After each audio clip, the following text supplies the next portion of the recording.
విశాఖపట్నానికి కొన్ని unique features ఉన్నాయి. ప్రశాంతమైన ప్రాంతం, అందమైన ప్రాంతం, వైజాగ్ అంటే బెస్ట్ టూరిజం ప్లేస్. అలాంటి విశాఖపట్నం ఇప్పుడు నాలెడ్జ్ ఎకానమీకి, టెక్నాలజీకి కేంద్రంగా తయారవుతుంది. నెక్స్ట్ ఇయర్ ఆగస్టు కంతా Visakhapatnam airport, Bhogapuram international airport వస్తుంది. తొందరలోనే విశాఖపట్నంలో మెట్రో వస్తుంది. ఇదే కాదు, మీరు చూడంగానే మీరు గుర్తుపెట్టుకోండి, one of the most happening place not only in India, ప్రపంచంలోనే మోస్ట్ హ్యాపెనింగ్ ప్లేస్గా విశాఖపట్నం తయారవుతుంది. ఇప్పటి వరకు ఇక్కడ చూసినప్పుడు రక్షణ రంగంలో కీలకమైన తూర్పు నావికాల దళానికి కేంద్రంగా ఉన్న విశాఖపట్నం నేడు టూరిజం సెంటర్ నుంచి ఇన్ఫర్మేషన్ టెక్నాలజీకి మారే పరిస్థితి వస్తూ ఉంది. కాగ్నిజెంట్తో కూడా ఇంకా కొన్ని కంపెనీస్ వస్తున్నాయి. ఈరోజు మీరు చూస్తే టెక్, తమన్నా, సత్వా, ఇమాజినో వాటే, Fluent Grid, Motherson Technologies, Quarks Technosoft, Asian Healthcare and నన్రల్ టెక్నాలజీస్, ఇవన్నీ ఒకే రోజు ఫౌండేషన్ వేసుకున్నాం. ఇవి కాకుండా మీరు చూస్తే ఇంకా కొన్ని కంపెనీస్ వస్తాయి. టీసీఎస్ కానీ, అదే మరి గూగుల్ $15 బిలియన్ విశాఖపట్నానికి డేటా సెంటర్, ఏఐ కూడా 2 వస్తాయి. ఇవన్నీ వచ్చిన తర్వాత మీరు విశాఖపట్నాన్ని నెక్స్ట్ లెవెల్కి తీసుకుపోతామని చెప్పి కూడా నేను మీకు తెలియజేస్తున్నా.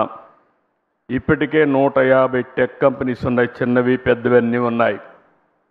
ఆంధ్రప్రదేశ్కి టాలెంట్కి ఏమాత్రం కొరత లేదు.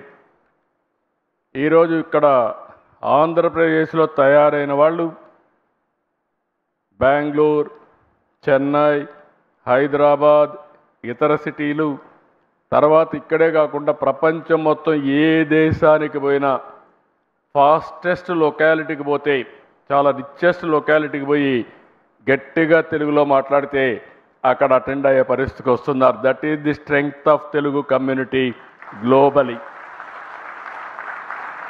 ఇక్కడికి వచ్చి మాట్లాడితే సూర్య గారు ఇక్కడి నుంచే ఇంకొక హ్యూమన్ రిసోర్స్ అనుకుంటాను ప్రాజెక్ట్స్ అని తయారు చేసా లీడర్ అయితే ఫ్రమ్ విశాఖపట్నం. అంటే మన దగ్గర లీడర్షిప్కి ఏమాత్రం కూడా కొరత లేదని చెప్పి కూడా నేను మీకు తెలియజేస్తున్నా. ఇంకొక పక్కన మీరు చూస్తే అన్ని సిటీస్ కంటే ఇక్కడ 20% కాస్ట్ ఆఫ్ లివింగ్ తక్కువ. ఈ విషయం కూడా మీరు గుర్తుపెట్టుకోవాల్సిన అవసరం ఉంది. ఇంకొక పక్కన అన్ని సిటీస్ కూడా ట్రాఫిక్ జామ్స్ ఎక్కువ ఉన్నాయి. దానికి కారణం ప్రాపర్గా ప్లాన్ చేసుకోకుండా పోవడం. ఒకప్పుడు హైదరాబాద్ సికింద్రాబాద్ ఉంటే దానికి సైబరాబాద్ సిటీని యాడ్ చేయడమే కాకుండా ఔటర్ రింగ్ రోడ్ 165 కిలోమీటర్స్ వేసి రోడ్స్ అన్నీ వైడెన్ చేశాం. అందువల్ల Visakhapatnam Hyderabad most liveable city అయింది. ఈరోజు విశాఖపట్నానికి మీటింగ్ అవుతానే విశాఖపట్నం ఎకనామిక్ రీజియన్ కింద ఈరోజు ఈ సిటీని నాట్ ఓన్లీ హైదరాబాద్తో సమానంగా కాకుండా ప్రపంచంలోనే బెస్ట్ లివింగ్ స్టాండర్డ్స్తో ఒక రోజున నా కాన్సెప్ట్ ఒకటే ఆలోచిస్తున్నా, నెట్ జీరో కాన్సెప్ట్ తీసుకొచ్చి విశాఖపట్నాన్ని ఒక సుందరమైన నగరంగానే కాకుండా కాలుష్యం లేకుండా చేసే బాధ్యత కూడా తీసుకుంటాం. ఇటీవల కాలంలో విశాఖపట్నం సేఫెస్ట్ ప్లేస్, ఉమెన్కి సేఫ్టీ ప్లేస్, అది గవర్నమెంట్ ఆఫ్ ఇండియా కూడా రికగ్నైజ్ చేసి సేఫెస్ట్ సిటీ ఫర్ ఉమెన్ ఏదంటే దానికి చిరునామాగా విశాఖపట్నం తయారు చేసే పరిస్థితికి వచ్చింది.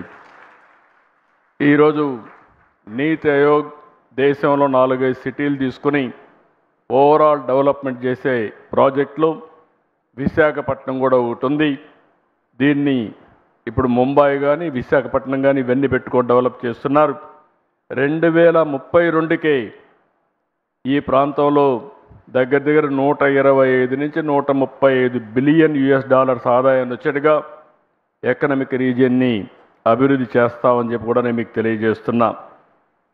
ఈరోజు ఇంకొక పక్కన మీరు చూస్తే ఇక్కడ డేటా సెంటర్ రావడానికి ప్రధానమైనటువంటి కారణం ఆంధ్రప్రదేశ్లో గ్రీన్ ఎనర్జీ.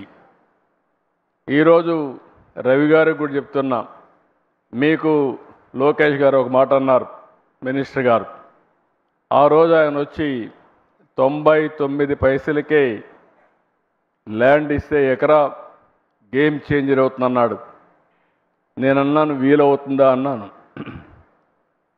అంటే ప్రమోట్ చేస్తే అవుతుంది, నేను దీంతో వీలవుతుందంటే ఫాస్టెస్ట్ వస్తుంది. దానికి ఎగ్జాంపుల్ నరేంద్ర మోడీ గారు కారు విషయంలో వచ్చినప్పుడు ఆయన 99 పైసలకే ల్యాండ్ టాటాకి ఇచ్చాడు. ఇండస్ట్రియలైజేషన్ ఒక రెవల్యూషన్ మాదిరిగా వచ్చిందని ఎగ్జాంపుల్ చెప్పినప్పుడు ముందుకెళ్ళమని చెప్పాను. ఈరోజు అది చేసిన తర్వాత మీరు ఒక్కసారి చూస్తే ఇన్ని కంపెనీలు ఒక్క సంవత్సరం రాగలిగాయంటే ఇది గేమ్ చేంజర్గా తయారైంది. కొన్ని వేల మందికి ఉద్యోగాలు వచ్చే పరిస్థితికి వచ్చాయి. ఇటీవల విశాఖపట్నంలో ఇన్వెస్ట్మెంట్ సబ్మిట్ పెట్టాం. 613 MOUలు చేశాం. ఎప్పుడు కూడా చరిత్రలో అనంత పెట్టుబడులు వచ్చాయి. 13,50,000 కోట్ల రూపాయలు పెట్టుబడులు వచ్చాయి. 1.5 ఇయర్లో 8,50,000 కోట్ల రూపాయలు క్లియర్ చేశాం, గ్రౌండ్ అయినాయి. మొత్తం కలిసి 20 లక్షల కోట్ల రూపాయలు పెట్టుబడులు వచ్చాయి. ఇవన్నీ పూర్తయితే 23 లక్షల మందికి ఉద్యోగాలు వస్తాయి. ఇక్కడ మీరు ఒకసారి చూస్తే మీరుండే యంగ్స్టర్స్ ఉన్నారు, రవి గారు ఉన్నారు. నేను ఆయన ఒకటే అడిగా, you will be our ambassador for Visakhapatnam to get investment. ఎందుకంటే seeing is belief. He has seen our speed. అదే సమయంలో మీరు చూస్తే ఫ్యూచర్ నాలెడ్జ్ ఎకానమీకి విశాఖపట్నం ఆంధ్రప్రదేశ్ చిరునామాగా తయారవుతుంది. ఇంకొక పక్కన అమెరికాకు సిలికాన్ వ్యాలీ ఉంది. ఇండియాకి క్వాంటమ్ వ్యాలీ స్టార్ట్ చేశాం. ఆ క్వాంటమ్ వ్యాలీకి చిరునామా ఆంధ్రప్రదేశ్. చాలామంది ఓన్లీ 6-7 దేశాల్లోనే క్వాంటమ్ కంప్యూటర్స్ ఉన్నాయి. గవర్నమెంట్ ఆఫ్ ఇండియా 2023లో క్వాంటమ్ మిషన్ పెడితే ఫస్ట్ కంప్యూటర్ వితిన్ 6 months రావడమే కాకుండా అమరావతి నుంచి ఆపరేషన్ స్టార్ట్ అవుతుంది.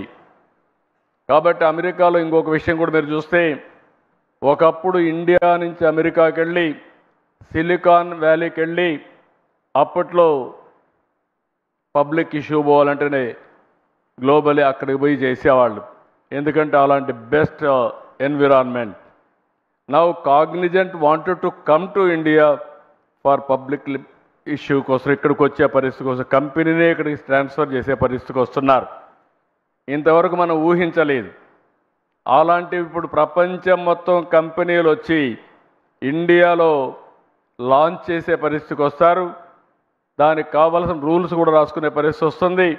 నేను అందుకే అడిగా రవి గారు బ్లైండ్గా వచ్చి మీరు కూడా విశాఖపట్నంలో ఉండి ప్రపంచంలో మీ కంపెనీ హెడ్ క్వార్టర్ ఇక్కడికి మార్చి మీరు మొత్తం ఆపరేషన్స్ ఇక్కడి నుంచి స్టార్ట్ చేయమని చెప్పి నేను ఇప్పుడే రిక్వెస్ట్ చేశా.